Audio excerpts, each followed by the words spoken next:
ինչ բողոքի վերաբերյալ բացատրությունները մինչ բողոքի վերաբերյալ բացատրության հասնելը ես քննադատի ոչինչ բացատրում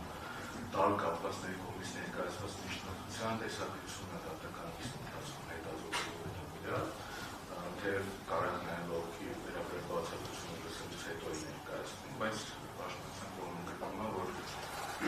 քանի որ բացատրության մեջ բավական ուշադրություններ ունեցող տեսակցության վրա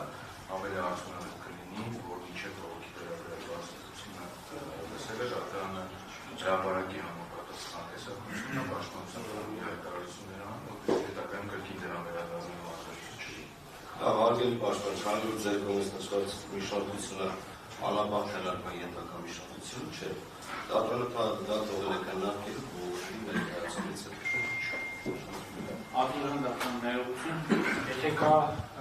դատարանը այդպիսի որոշում կկայացնի, որ այդ կողմով քննարկվի եւ դա կարող է ավելի արդյունավետ լինել, դες առաջարկում սկզբից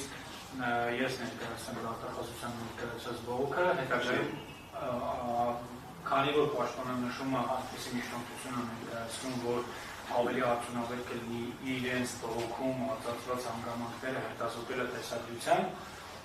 դիտմամբ սկզբից ես ուղղակի առաջարկ եմ ներկայացնում դատարանին, եթե դատարանը նպատակահարմար կգտնի եւ թույլ կտա, սկզբում ես ներկայացնեմ բողոքը, որովհետեւ իմ բողոքի դատախազության բողոքի առնչությամբ նման առանձնահատկություններ եւ հանգամանքներ առկա չեն։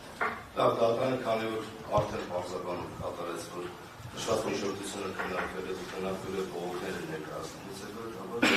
կողմից նշված հանգամանքը ըստ էության արդյունք չի բերում։ Բողոքները կքննարկեն, քանի որ կանադառնան միջնորդություն։ Այս ժամանակագրական հայտարարության բողոքը ներկայացնելու խոսքը շնորհակալություն։